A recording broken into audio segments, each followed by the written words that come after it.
बिस्मिल्लाहिर्रहमानिर्रहीम। बच्चों, last time chapter number 1 में हम पीरियोडिक प्रॉपर्टी स्टडी कर रहे थे, जिसमें से मैंने आयोनाइजेशन एनर्जी का तस्करा किया था और उम्मीद है वो अच्छे तरीके से समझ आ गई होगी। आज उसी के अंदर चैप्टर नंबर 1 में फर्स्ट ईयर सेकेंड ईयर का चैप्टर नंबर 1 केमिस्ट्री का, तो मेरे प्यारे बच्चे इलेक्ट्रॉन अफिनिटी की बात करते हैं, दूसरी पीरियोडिक प्रॉपर्टी की बात करते हैं। लास्ट टाइम हमने आयोनाइजेशन एनर्जी की बात की थी, अब इलेक्ट्रॉन अफिनिटी की बात करते हैं।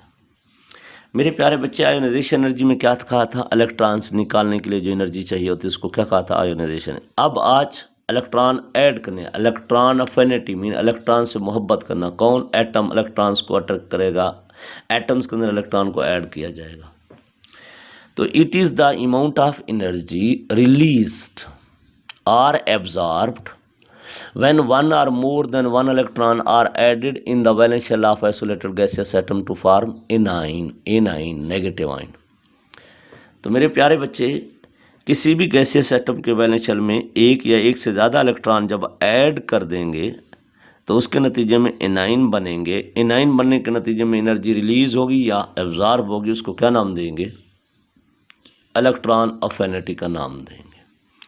It is expressed in kilojoule per mole. It is expressed in kilojoule per. So value of electron affinity of atom tells about tendency of an atom to gain electrons.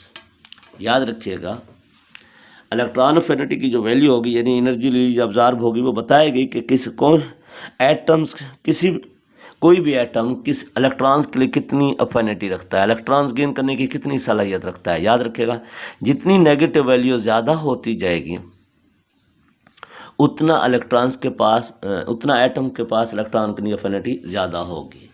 जितनी negative sign में value ज़्यादा होगी mean energy release होगी, उतना electrons के लिए affinity ज़्यादा होगी एटम्स के पास। तो मेरे प्यारे बच्चे, value of electron affinity of an atom tells about tendency of an atom to gain electrons. आप देखते हैं, जब भी हम एक इलेक्ट्रॉन ऐड कर देते हैं in the gaseous atom element, यानी मोर इलेक्ट्रोनेगेटिव एलिमेंट में हम इलेक्ट्रॉन ऐड कर देते हैं, energy is release during the formation of uninegative ion. मेरे प्यारे बच्चे, क्या कह रहा हूँ?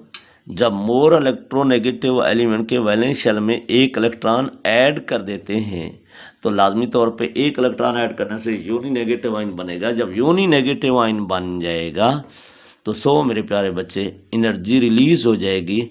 तो हम लोग क्या कह सकते हैं? Uni negative ion formation is usually exothermic process. Uni negative ion formation है यूजुअली एक्सोथर्मिक प्रोसेस। जैसे फ्लोरीन में एक इलेक्ट्रॉन ऐड किया, फ्लोराइड बनाया। क्लोरीन में एक इलेक्ट्रॉन ऐड किया, क्लोराइड बना। ऑक्सीजन में एक इलेक्ट्रॉन ऐड किया, ऑक्साइड आयन बनाया। अब बेटा, फ्लोरीन की इलेक्ट्रॉन अफिनिटी क्या है? मीन एनर्जी रिलीज होनी थी -337, -n indicate energy is being release. Chlorine की इलेक्ट्रॉन अफिनिटी 349 है, ऑक्सीजन की 141। इन तीनों केसेस में सबसे ज़्यादा एनर्जी किसकी रिलीज हुई है? क्लोरीन की। तो इसका मतलब electron affinity of chlorine is more than that of fluorine and oxygen. बल्कि ये याद रखिएगा, पूरे पीरियोडिक टेबल में अगर इलेक्ट्रॉन अफिनिटी सबसे ज़्यादा है तो वो किसकी है? That is of chlorine, that is of chlorine. अब बेटा, higher the value of electron ने नेगेटिव साइन, मैंने क्या कहा था? More will be the electron affinity. जितना वैल्यू नेगेटिव में ज़्यादा होगी उतनी मोर अफिनिटी होगी। इसका मतलब क्लोरीन की सबसे ज़्यादा इलेक्ट्रॉन अफिनिटी है। अब बेटा, जब भी हम इलेक्ट्रॉन ऐड करेंगे in the uni negative ion, in the uni यानी इन यूनी नेगेटिव आयन में किसी में इलेक्ट्रॉन ऐड करें तो जो पहले से नेगेटिव चार्ज है वो आने वाले इलेक्ट्रॉन्स को रिपेल करता है। When electron is added in uni-negative ion, already present negative charge repel incoming electrons. So addition of electron become difficult. So energy is absorbed during this process. Overall energy is absorbed in this process. तो अब मुझे आप लोग बताओगे बेटा, इसका मतलब है डाई नेगेटिव आयन बनाना या हायर नेगेटिव आयन बनाना हमेशा एंडोथर्मिक प्रोसेस होगा। हमेशा, एक दफ़ा दोबारा सुनिएगा, यूनी नेगेटिव आयन का बनाना मीन एटम्स के अंदर जब एक इलेक्ट्रॉन ऐड करेंगे तो ख़ास तौर पे एटम नॉन मेटल हो तो एनर्जी आमतौर पे रिलीज़ हो जाती है। तो यूनी नेगेटिव आयन का बनना क्या कहलाता है बेटा?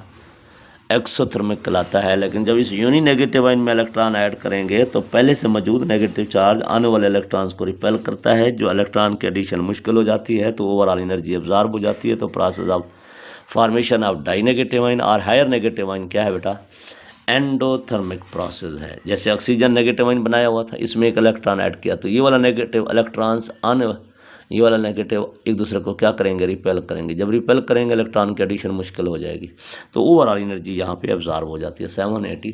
तो डाई नेगेटिव आयन बनाना या हायर नेगेटिव आयन फॉर्मेशन हमेशा क्या होगी बेटा, एंडोथर्मिक होगी। अगली बात हमारे पास factor affecting the electron affinity. Number 1 is the atomic radius of atom, shielding effect of inertial electrons, effective nuclear charge, electronic configuration of valence subshell.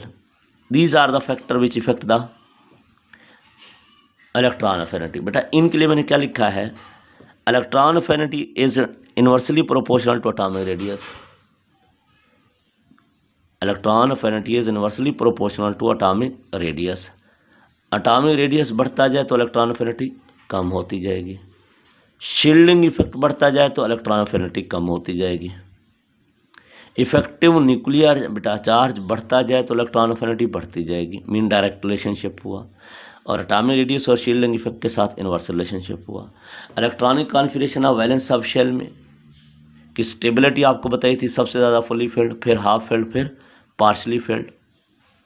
अब प्यारे बच्चे फुल्ली फिल्ड की बात करें तो इलेक्ट्रॉन अफिनिटी बेटा जितना ज़्यादा स्टेबल होगा इलेक्ट्रॉन अफिनिटी कम होगी, याद रखिएगा। जितना ज़्यादा स्टेबल होगा इलेक्ट्रॉन अफिनिटी कम होगी, जितना ज़्यादा स्टेबल होगा उतनी इलेक्ट्रॉन अफिनिटी कम, जितना लेस स्टेबल होगा उतनी इलेक्ट्रॉन अफिनिटी ज़्यादा होगी। तो इन तीनों केसेस में सबसे ज़्यादा फुली फिल्ड वालों की इलेक्ट्रॉन अफिनिटी सबसे कम, फिर हाफ फिल्ड वाले की सबसे ज़्यादा पार्शली फिल्ड वाले। तो याद रखिएगा पार्शली फिल्ड वालों की इलेक्ट्रॉन अफिनिटी ज़्यादा, हाफ फिल्ड वालों की कम, फुल्ली फिल्ड वालों की उससे कम, क्योंकि फुल्ली फिल्ड हाईली स्टेबल होते हैं, उनके लिए वैलेंस शेल में इलेक्ट्रॉन्स के लिए वैकेंसी मौजूद नहीं होती, तो इलेक्ट्रॉन ऐड नहीं होगा, तो इलेक्ट्रॉन अफिनिटी लो हो जाएगी। अभी इसी बात को सामने रखते हुए variation of electron affinity in the modern periodic table की बात करते हैं।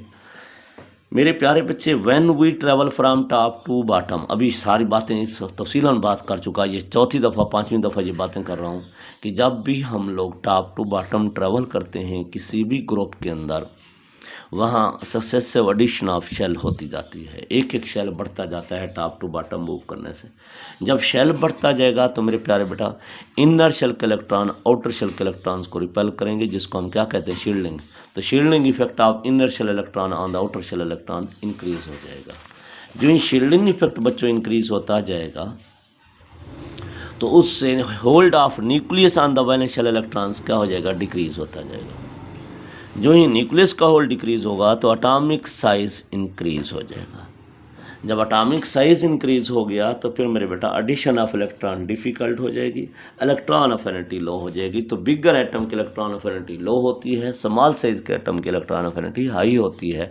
तो इससे पता चला जब भी हम टॉप टू बॉटम ट्रैवल करते जाएंगे इलेक्ट्रॉन अफिनिटी बढ़ती जाए कम होती जाएगी। जब भी हम किसी भी ग्रुप में टॉप टू बॉटम जाएंगे एटॉमिक साइज के बढ़ने की वजह से इलेक्ट्रॉन अफिनिटी कम से कम होती जाएगी। ये ग्रुप्स में ट्रेंड था। दूसरा बेटा पीरियड्स में ट्रेंड की बात करते हैं। अभी क्या बोला, जब हम लेफ़्ट टू राइट जाते हैं किसी शेल का इजाफा नहीं होता, शील्डिंग इफेक्ट सेम रहता है, न्यूक्लियर चार्ज बढ़ता जाता है। न्यूक्लियर चार्ज बढ़ने से न्यूक्लियस का होल्ड वैलेंस शेल इलेक्ट्रॉन्स के ऊपर बढ़ता जाता है। जितना न्यूक्लियस का होल्ड बढ़ता जाएगा, जितना न्यूक्लियस का होल्ड बढ़ता जाएगा उतना एटॉमिक साइज़ कम होता जाएगा। जितना एटॉमिक साइज़ कम होगा इलेक्ट्रॉन की एडिशन उतनी आसान होगी, तो इलेक्ट्रॉन अफिनिटी बढ़ती जाएगी। एक दफ़ा दोबारा सुनिएगा, जब हम लेफ़्ट टू राइट जाते हैं किसी शेल का इजाफा नहीं होता, शील्डिंग इफेक्ट सेम रहता है, लेकिन इफेक्टिव न्यूक्लियर चार्ज बढ़ता जाता है। इफेक्टिव न्यूक्लियर चार्ज बढ़ने से न्यूक्लियस का होल्ड बढ़ जाता है। न्यूक्लियस का होल्ड बढ़ने से एटॉमिक साइज डिक्रीज हो जाता है। तो स्मॉल साइज एटम की इलेक्ट्रॉन अफिनिटी हाई होती है, तो इसका मतलब left to right electron affinity बढ़ती जाएगी। देखो बेटा इफेक्टिव न्यूक्लियर चार्ज का मतलब क्या है, मैं यूँ आपको समझाने की कोशिश करूँ। लिथियम है, लिथियम का एटॉमिक नंबर कितना होता है, 3 का मतलब है 2 1। बेरिलियम का 4, 2 2 5 2 3 6 2 4 2 5 बेटा 7 एटॉमिक नंबर है तो 2 5। ऑक्सीजन का एटॉमिक नंबर 8 है तो 2 6 हो जाएगा। 7 है तो बेटा 9 है तो 2 7 हो जाएगा। 10 है तो 2 8 होगा। अब यहाँ कहने का मतलब ये है, देखो ये 2 1 का क्या मतलब, पहले शेल में 2 इलेक्ट्रॉन, दूसरे में 1 इलेक्ट्रॉन। नियान के अंदर 10 2 8 का क्या मतलब, पहले शेल में 2 इलेक्ट्रॉन, दूसरे में 8। अब लिथियम में भी 2 शेल हैं, नियान के अंदर भी 2 शेल हैं। इसका मतलब शेल का इजाफा नहीं हुआ। लेकिन मेरे प्यारे बेटा इसके न्यूक्लियस में 3 प्रोटॉन है, इसके न्यूक्लियस में 10 प्रोटॉन है। तो 10 प्रोटॉन में नंबर ऑफ प्रोटॉन बढ़ गए तो इलेक्ट्रॉन्स के ऊपर होल्ड बढ़ जाएगा, एटॉमिक साइज कम हो जाएगा। तो left to right atomic size कम होता है, एटॉमिक साइज कम होने की वजह से इलेक्ट्रॉन एफिनिटी ज़्यादा हो जाएगी। अच्छा बेटा यहाँ पे मैं एक और आपको बात बताता चलूँ। जब हम लेफ़्ट टू राइट जाते हैं तो हमने क्या दावा किया है, क्या जनरलाइज किया है कि एटॉमिक रेडियस कम होती है और इलेक्ट्रॉन एफिनिटी बढ़ती है। लेकिन जब हम थारोली स्टडी करते हैं तो बेरिलियम की इलेक्ट्रॉन एफिनिटी लिथियम से कम नज़र आती है, होनी ज़्यादा चाहिए थी। नाइट्रोजन की इलेक्ट्रॉन एफिनिटी कम आती है कार्बन से। नियान की इन तमाम ग्रुप से इलेक्ट्रॉन एफिनिटी कम हो जाती है।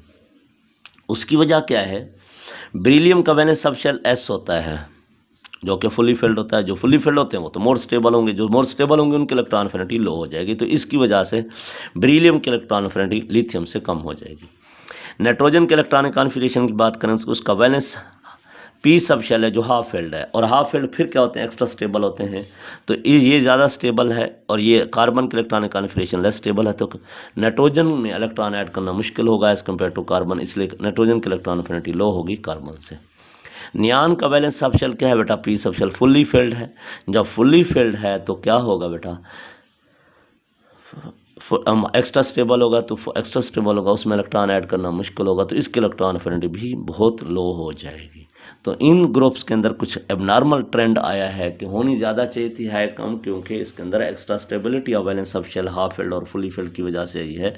तो इन तमाम ग्रुप्स के अंदर, इन दीज ग्रुप्स बेटा, these group element have low electron affinity, ये जो मैंने लिखे हैं। देन किससे, then they are preceding one, अपने से पहले वाले से इनकी इलेक्ट्रॉन एफिनिटी कम होती है। उसके रीज़न मैं आपको क्या दे रहा हूँ कि इनके वैलेंस सब शेल क्या होते हैं बेटा, फुल्ली फिल्ड होते हैं, फुल्ली फिल्ड होते हैं या हाफ फिल्ड होते हैं। जो फुल्ली फिल्ड और हाफ फिल्ड होते हैं वो एक्स्ट्रा स्टेबल होते हैं। अब मेरे प्यारे बच्चों आपको समझ आ गई होगी कि इलेक्ट्रॉन एफिनिटी के अंदर क्या किए जाते हैं, इलेक्ट्रॉन ऐड किए जाते हैं, एनर्जी रिलीज या एब्जॉर्ब होती है। आयोनाइजेशन एनर्जी के अंदर इलेक्ट्रॉन निकाले जाते हैं तो एनर्जी एब्जॉर्ब होती है हमेशा। तो इनके अंदर एनर्जी कब रिलीज कब एब्जॉर्ब होगी, कौन कौन से फैक्टर इफेक्ट करते हैं, वेरिएशन इन द बॉर्डन पीरियोडिक टेबल क्या क्या है, मुझे उम्मीद है ये भी अच्छे तरीके से आपको समझ आ गई होगी। That was all about the electron affinity. अल्लाह हाफिज़।